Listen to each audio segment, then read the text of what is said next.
Olá pessoal, bem-vindos aí a mais uma semana do nosso curso de resistência dos materiais.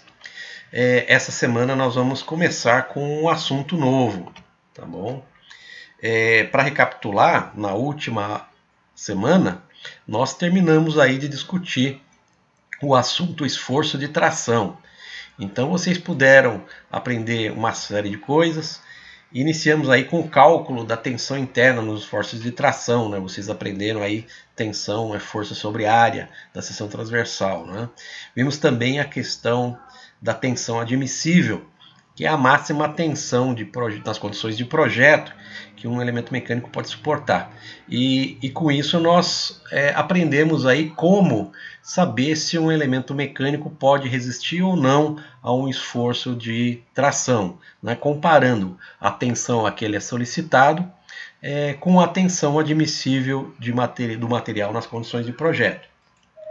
Nós comentamos também sobre os modos de deformação, falamos sobre a deformação plástica, que é aquela permanente, e a deformação elástica, é aquela deformação que uma vez cessado o esforço, o elemento ele volta à sua dimensão e forma original. Nós comentamos com vocês, e vocês aprenderam, né, como que se determinam as características mecânicas dos materiais principais através do ensaio de tração. E a gente pode exercitar então também como fazemos a leitura do gráfico tensão-deformação e como que a gente consegue obter informações dos materiais a partir da análise desse gráfico tensão-deformação. E por fim, nós avaliamos aí como que o dimensionamento dos elementos estruturais, elementos de máquinas, consideram a questão da segurança. Então nós vimos aí a aplicação do coeficiente de segurança para dar um conforto ao projetista, ao técnico, de que o elemento vai resistir a condições de incerteza dentro do seu projeto. Tá? A partir do coeficiente de segurança é que a gente consegue determinar a tensão admissível nas condições de projeto com a segurança adequada. Tá bom? Então a gente aprendeu um monte de coisas. Tá? A partir dessa semana nós vamos ver outros esforços aí. Né? O primeiro deles, então, o segundo deles, né, vai ser o esforço de compressão, que é bastante similar ao esforço de tração, né? Então vocês vão perceber que tem muitas comunalidades aí. Então nesse primeiro vídeo, né, vamos só fazer uma introdução para vocês perceberem, né, e sentirem a importância desse estudo de compressão. Então, para começar, né, a compressão nada mais é do que uma solicitação mecânica, que envolve também duas forças aplicadas numa mesma direção, só que em sentidos opostos. Né? Então essas duas forças elas tendem a encurtar a peça no sentido da força aplicada, como mostra essa figura aqui. Tá? Então, anteriormente, né, a gente estudou esforço de tração, as forças estão em sentidos opostos, a compressão também em sentidos opostos, mas no sentido de comprimir o elemento. Tá? Esse esforço de compressão está presente em várias situações. Né? Então as duas gerais mais importantes é o dimensionamento de elementos estruturais, né, e componentes de máquinas, e a segunda importante aplicação é em processos de fabricação, como laminação, forjamento, entre outros, né, trefilação. Esses processos de fabricação, vocês mais para frente nesse curso, vocês vão ter oportunidade de conhecer um pouco mais, e aí vocês já vão ter essa noção inicial que a gente vai estar passando para vocês de como funciona a mecânica desses processos de fabricação baseadas nos esforços de compressão. Tá? Então, inicialmente, eu queria comentar com vocês e mostrar para vocês algumas situações que evidenciam aí a importância desse estudo dos esforços de compressão em estruturas. Podem ser estruturas civis, podem ser estruturas metálicas também. Tá? Melhor do que falar, eu vou mostrar dois videozinhos para vocês, tá? Que ilustra bem a situação que pode acontecer caso o dimensionamento das estruturas ou dos componentes metálicos não seja feito de uma maneira adequada. Tá? Então, primeiro, aqui no Brasil, né, de um edifício, vocês vão ver o que acontece nesse edifício. Pelo amor de Deus! Pessoal, fica só conversando entre si.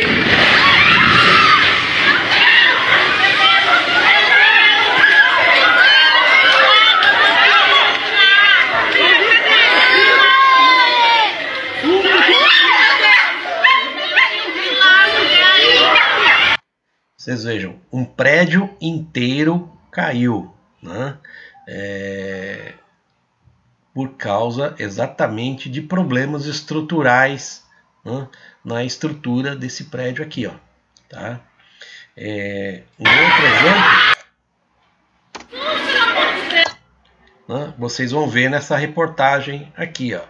Continuam os trabalhos de busca no edifício Andréia, que desabou em Fortaleza. 6 pessoas morreram, 7 ficaram feridas e 4 estão desaparecidas.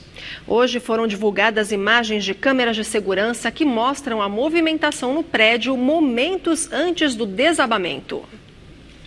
Novas imagens da câmera de segurança interna do edifício mostram um homem, provavelmente um funcionário da empresa que fazia obra no local, quebrando uma das colunas de sustentação do prédio. A polícia, o engenheiro apontado como responsável pela reforma, disse que as obras foram iniciadas no dia 15 de outubro. No entanto, moradores alegam que começou no dia 14 de outubro, ou seja, um dia antes da tragédia. O profissional ressaltou ainda que os pilares estavam com as ferragens com nível alto de corrosão e que a reforma custaria pouco mais de R$22 mil. Um dos sobreviventes, o estudante de arquitetura Davi Sampaio, de 22 anos, que ficou conhecido por tirar uma selfie debaixo dos escombros, também foi ouvido.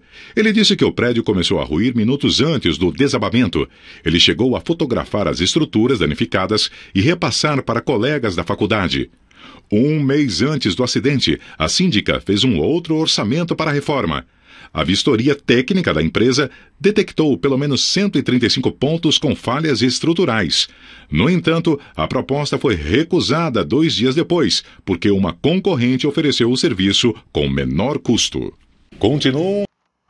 Então vocês vejam, né, gente? Né, as estruturas que foram calculadas, né, inicialmente, durante a construção desse prédio, acabaram com o tempo, por vários motivos, tendo a sua estrutura comprometida, né, por questões construtivas aí. Quer dizer, então todo aquele dimensionamento inicial que foi feito acabou sendo perdido, né, e acabou acontecendo isso, né, desabando o prédio, né. Essa situação, ela não é tão rara assim, né? Então aqui eu tenho algumas fotos, né, de consequências de esforços de compressão, né, superiores aquelas em que o material poderia suportar, tá? E essas situações são catastróficas, né? Então, por isso que é muito importante aprender e utilizar os conceitos adequados para fazer dimensionamento de estruturas que suportam esforços de compressão, né? Assim como os outros esforços também.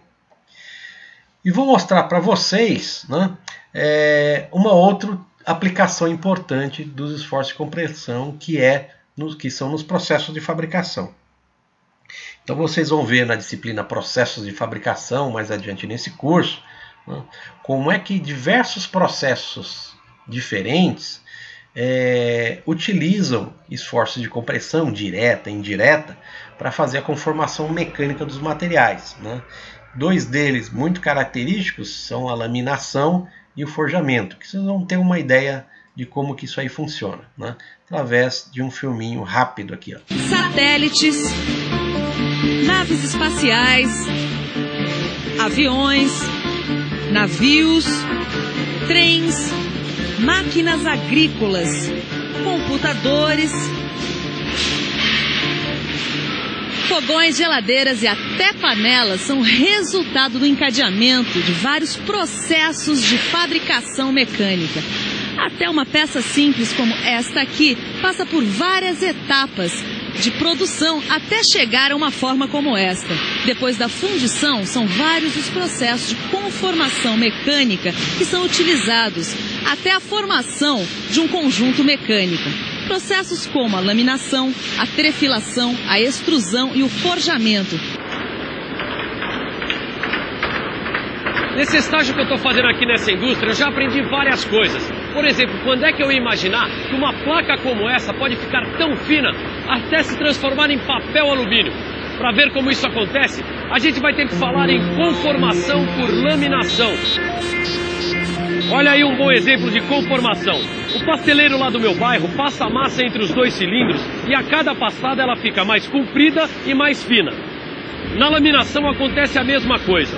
Uma placa de metal é forçada a passar por entre dois cilindros que giram em sentidos opostos com a mesma velocidade. A cada passe de laminação, ou a cada passagem do metal pelos cilindros, a espessura vai ficando cada vez mais fina. Quando passa pelo cilindro, o material sofre uma deformação plástica. Por isso a gente tem que ficar por dentro.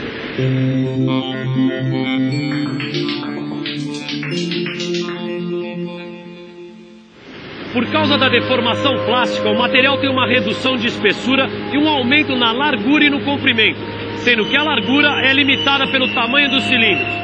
Assim, uma placa de 22 centímetros de espessura pode se transformar numa lâmina de 6 milímetros de espessura e quase 350 metros de comprimento. Na laminação, parte dos lingotes que passam pelos laminadores podem se transformar em produtos de uso imediato, como trilhos, vigas e perfis, ou se transformar em produtos intermediários, que serão usados em outros processos de conformação mecânica, como a fabricação de automóveis e geladeiras. Então, pessoal, vocês viram, né? O processo de laminação consiste, então, de uma passagem de chapas ou barras entre dois cilindros que vão aplicar esforço de compressão para reduzir a espessura do material. Tá? Um outro processo de fabricação que utiliza os esforços de compressão é o forjamento. Né? Então, vocês vão ver num videozinho bastante curto como é que o processo de forjamento funciona. Se usan unas prensas de forja. En su interior contiene un molde, o dos moldes, según la técnica utilizada. La prensa ejerce una presión de miles de toneladas que oprime los lingotes contra el molde.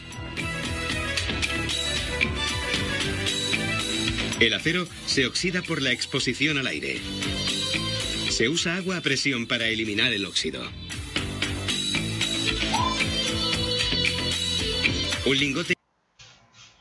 Então vocês vejam, né? Nesse vídeo vocês puderam observar que o esforço de compressão ele é propiciado a partir de uma prensa, né? Então são duas ferramentas que vão estar comprimindo um material que é o chamado material forjado, tá bom?